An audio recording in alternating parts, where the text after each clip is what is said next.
Bom dia, pessoas. A minha semana está bem apertada, então eu não queria deixar ela passar batida, então eu resolvi gravar esse vídeo mais rapidinho aqui. Eu queria discutir com os senhores a questão da crise que a ciência moderna está enfrentando.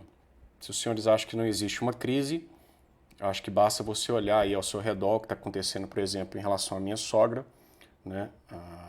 O bando de informação que tem se contradizido nos últimos meses, não é?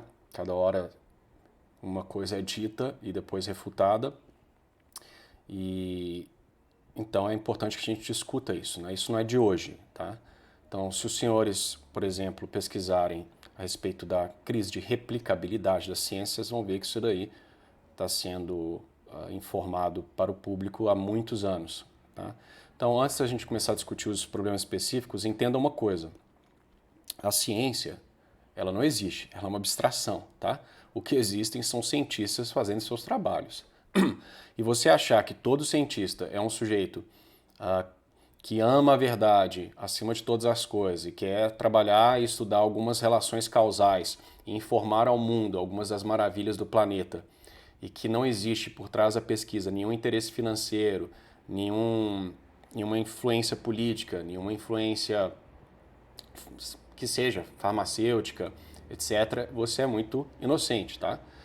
Então, saiba que, ainda que eu chutaria a vasta maioria dos cientistas, eles são bem intencionados, você tem que entender que, de certa forma, a ciência tem um aspecto de indústria, não é? O cientista que não produz, que não publica artigos, ou que não publica artigos que têm muita visualização e muita citação, ele vai ter verbas cortadas, ele não vai conseguir emprego, e alguns locais, inclusive, você é pago pelo número de publicações que você faz, ou o seu salário vai depender disso, né? Por exemplo, no Brasil, parece que eu não tenho muito tempo que eu não trabalho aqui, mas parece que o nível seu de financiamento dentro, por exemplo, das agências de financiamento vai depender do seu número de publicação. Então tem muito incentivo para que as pessoas publiquem loucamente, não é? E obviamente você vai querer publicar naqueles tópicos que estão quentes, não é? Então, um sujeito que eu já vi, por exemplo, um sujeito que trabalhava com comportamento de aves, cada artigo dele tinha, sei lá, 10, 15 citações, que seja 30 citações. Uma vez ele resolveu falar de aves e aquecimento global. Esse artigo especificamente tinha, sei lá, 200 citações, não é? Então você vê que se há um maior financiamento nesse tipo de pesquisa, o sujeito vai estar estimulado a fazer esse tipo de pesquisa, não é? Então, tenham isso em mente. A ciência ela progride não por amor à verdade somente, mas obviamente que há interesse por trás, não é? E hoje em dia nós temos uma questão que são os artigos open source, né? Que antes as universidades e os centros de pesquisa eles tinham que estar vinculados às revistas e pagavam, sei lá, uma taxa. Não vou saber te explicar como é que era, mas a pessoa que quer ler o artigo, ele tinha que pagar pelo artigo. Hoje em dia, para fazer, aparentemente, tornar os artigos mais acessíveis, todas as revistas praticamente criaram os open source, que seria sei lá, uma revista paralela dentro daquele grupo, daquela editorial, que publica gratuitamente para o público. Mas quem paga as taxas é o próprio autor, não é? Então nós estamos falando de milhares de dólares por artigo, $1.000, $2.000, $3.000, dependendo da revista. Então o que tem se visto é um aumento exponencial no número de pesquisas, não é? Se antes tinham 50 mil artigos publicados por ano, hoje você tem 400 mil por causa dessas revistas open source. Você pode imaginar que o país em vermelhinho lá, também a Índia e vários países asiáticos, estão financiando para terem vários artigos publicados, e acaba que esses artigos eles têm uma baixa qualidade, porque o que os editoriais fazem, né? As editoras de revistas, elas têm várias revistas, normalmente não uma só, não é? Por exemplo, a Science tem a Science principal, tem a Science Advances, enfim, tem várias sub-revistas. Então, o que elas fazem? Artigos que antes seriam rejeitados direto pela revista mãe, agora eles são realocados para essas revistas open source menor, porque há um estímulo para o produtor para publicar esses artigos, porque ele é pago pelo pesquisador, entendeu? Então você tem isso daí, tá? Mas a coisa é muito pior do que isso. Entenda uma coisa: A vasta maioria de nós quer publicar coisas novas, né? Porque não há atrativo se você ficar repetindo o que os outros já falaram. Então, o sujeito geralmente ele tenta, quando a gente vai definir um artigo, você define um tópico, você quer pesquisar algo que ninguém nunca fez, para que seja novidade.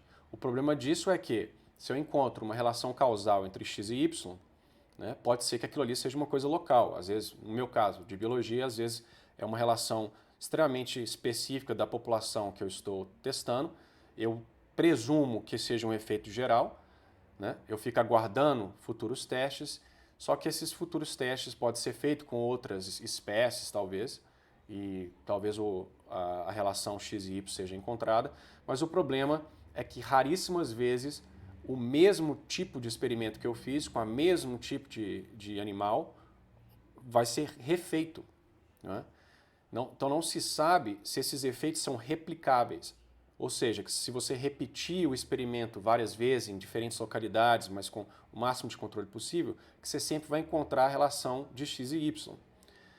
Então, por que isso não é feito geralmente? Não é feito geralmente por causa desse fator. Você publicar um artigo fazendo a mesma coisa que um sujeito já fez não é tão atrativo. Então ninguém faz. Acontece que aí mora o problema. Que quando as pessoas resolvem fazer, eles encontram que em 60% dos casos os resultados não são replicáveis. Então, se você acha que isso é invenção minha, eu vou compartilhar com você aqui a minha tela.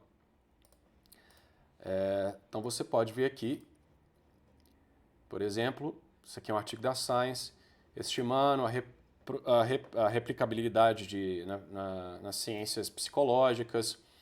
Esse aqui parece que encontrou 47% dos artigos não eram replicáveis, entendeu? Esse aqui é mais de medicina, então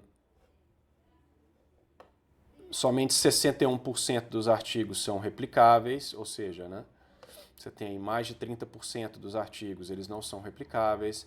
Você tem a mesma coisa nas grandes revistas. Nature e Science são as maiores revistas de publicação científica. Você tem aqui que só 57%, 67% dos estudos foram avaliados que tentaram replicabilidade, né? A coisa se confirmou, ou seja, mais uma vez, quase a metade dos artigos não são replicáveis.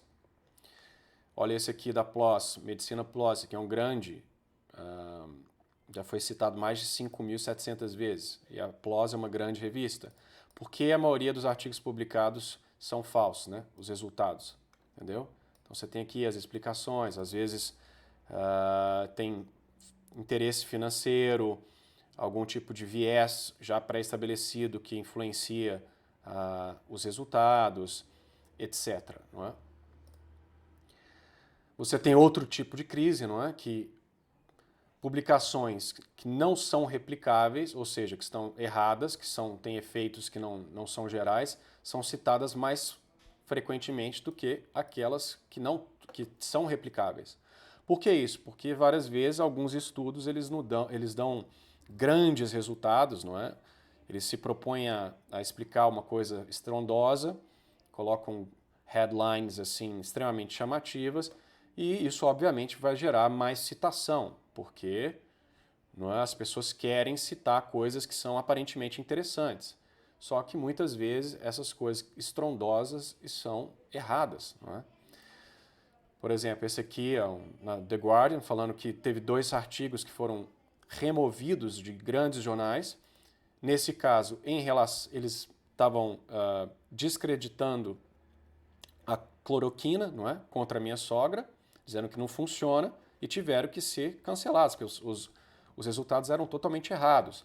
E o tanto que esses artigos influenciaram as políticas externas de países, não é, e internas, em relação à cloroquina. Não é?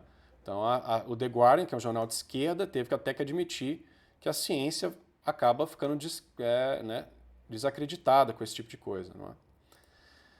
Mais aqui, artigos importantes sobre células-troncos sendo removidos, não é? Até na própria Nature, que é a maior revista do mundo. Então, isso aí, a ciência vai perdendo a credibilidade. Isso acontece demais, tá? Tem até sites que ficam aí mostrando todos os artigos que são removidos dos grandes jornais diariamente. Esse aqui também, fraudulento, né, estudo de célula-tronco na Coreia do Sul. Tá? Então vejam que isso aqui é extremamente frequente, tá?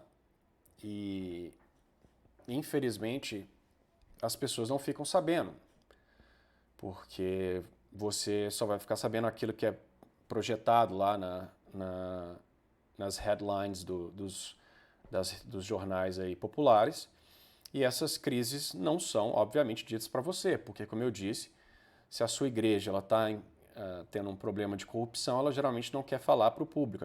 A ciência, como funciona como uma religião hoje em dia, ela faz a mesma coisa. Ela quer que você, né, os cientistas, a mídia, ela quer que você acredite que a ciência é esse bloco unificado, sempre correto, que quando erra é por um deslize muito raro e que a ciência tem uma existência em si mesma, sempre buscando a verdade. Isso é uma palhaçada. Não existe ciência, existem pesquisadores com interesses próprios, que também são compráveis, que também são suscetíveis a ideologias, não é? Eu vou fazer um vídeo sobre, por exemplo, a psicologia moderna, que é totalmente ideológica, não é? Que muito da ciência moderna é baseado numa visão materialista, não é? Eles não acreditam que existem causas nem necessariamente sobrenaturais, mas imateriais. E isso, obviamente, vai afetar a forma com que eles, por exemplo, avaliam o cérebro, avaliam o intelecto e tudo isso. Né? A gente já conversou sobre isso algumas vezes. Então é só para falar para os senhores que sim, a ciência está em crise. Não estou dizendo, obviamente, que tudo é uma palhaçada, que tudo que sai por aí é uma palhaçada. Não, existem, quanto às ciências mais básicas, por exemplo, a física, eu acredito que seja mais difícil você cometer alguns dos deslizes que você vê na psicologia, na biologia, porque é uma ciência mais simples, mas mesmo na física você tem diversos modelos competindo entre si para explicar a realidade, o que não necessariamente é uma crise, mas muitos desses modelos são informados por uma má filosofia, mas eu não vou opinar muito sobre essas áreas porque não são as minhas. Mas, por exemplo, a psicologia é certamente a pior de todas. Eu acho que as crises de replicabilidade os artigos que não são replicáveis na filosofia, na psicologia chegam a 70%. Por quê? Porque eles tentam usar uma abordagem materialista, reducionista em relação à psicologia. Isso não funciona, porque nós somos seres intelectuais, com um intelecto imaterial, com um fim último que é divino, espiritual. E se você tentar avaliar o ser humano assumindo que ele é um macaco, não é? Um pouquinho mais complexo que um chimpanzé, você vai chegar a conclusões absurdas. E é o que acontece. Não é? A biologia é a mesma coisa. Seres vivos são muito mais complexos e eles são teleológicos, eles tendem a um fim, eles são organizados. É muito difícil você tentar reduzir, utilizar aquela abordagem matemática da física e preditiva na biologia, porque não dá, não é? Os animais não são reduzíveis às suas partes. Então, os estudos ficam aí, né? Extremamente limitados. Mas então é isso que eu queria falar para os senhores. Mantenham isso em mente e não tenham fé na ciência, tá? Como diz aí, né, o pessoalzinho de YouTube, cientista ateu, confia na ciência, cara, confia na ciência. Bom, confiar na ciência não existe, né, para começo de conversa, ó, porque ciência são vários cientistas e eles têm sempre opiniões diversas. Então, pare de ter fé em ciência, tenha fé em Cristo, né, e seja crítico nessas avaliações, né? Mas enfim, né, o vídeo anterior aí da sogrinha já deve te dar um gostinho de como que essas coisas podem ser manipuladas, né? Então olhe ao seu redor e veja a confusão que a ciência moderna nos colocou em relação à sogra e você verá que existe sim uma crise aí. Então é isso, fiquem com Deus, até mais.